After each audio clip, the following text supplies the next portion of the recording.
संध्या recording studio Sitaram चौराहा कुशीनगर।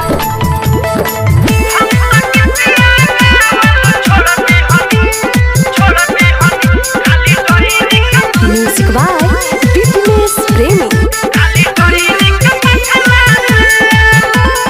बानी हम परेशान सखी, बानी हम परेशान सखी, जादू टोहना के बचला से। बानी हम परेशान सखी, जादू टोहना के बचला से। हम तो गीतिया गावल छोड़ दी हनी, खाली डोइनी के पछला से। हम तो झिझिया नचावल छोड़ दे हनी, खाली डोइनी के पछला से। बानी हम परेशान सखी, जादू टोहना के बचला से। बानी हम परेशान सखी, जादू टोहना के बचला से। हम तो गीतिया गावल छोड़ दी हनी, खाली डोइनी के पछला से। हम तो झिझिया नचावल छोड़ दे हनी, खाली डोइनी के पछला से।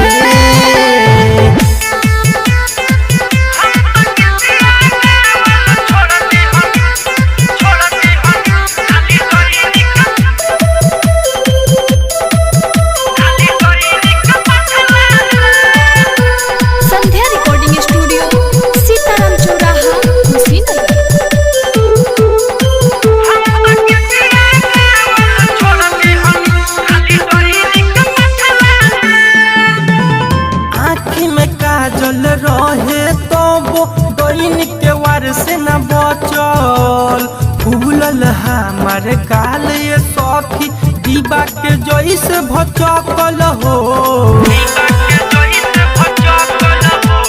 आँखी में काजल रहे तो वो डोइनी के वार से न बचल। फूलल हमार गाल ये सखी, दीवा के जैसे भचकल। कहीं जाए के न मन मांगेला,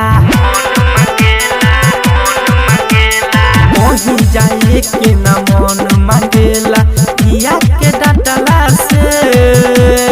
कहीं जाए के न मन मांगेला, किया के डांटला से। हम तो गीतिया गावल छोड़ दी हनी, खाली डोइनी के पछला से। हम तो झिझिया नचावल छोड़ दे हनी, खाली डोइनी के पछला से।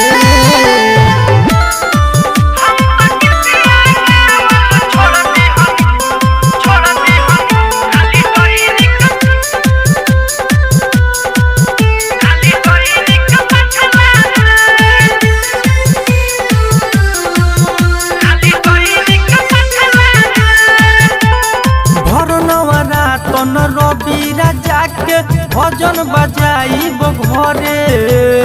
मम्मी पापा जब देवी माई के अहन पूजा करे हो।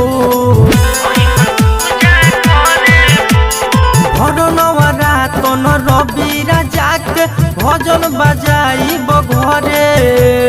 मम्मी पापा जब देवी माई के अहन पूजा करे। अनुराग अरविंद सही कहेला, अनुराग अरविंद सही कहेला, कुछ होई ना नचला से। अनुराग अरविंद सही कहेला, कुछ होई ना नचला से। हम तो गीतिया गावल छोड़ दी हनी, खाली डोइनी के पछला से। हम तो झिझिया नचावल छोड़ दे हनी, खाली डोइनी के पछला से। बानी हम परेशान सखी, बानी हम परेशान सखी, जादू टोहना के बचला से।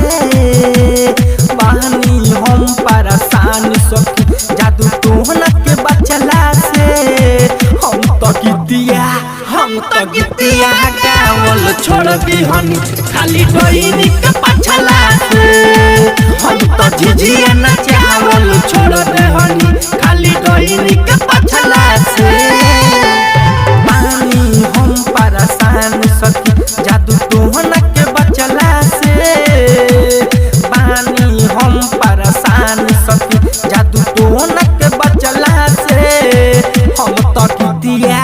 हम तो गीतिया गावल छोड़ दिहनी खाली डईनी के पछला से। हम तो झिझिया नचावल छोड़ दिहनी खाली डईनी के पछला से। संध्या रिकॉर्डिंग स्टूडियो सीताराम चौराहा कुशीनगर।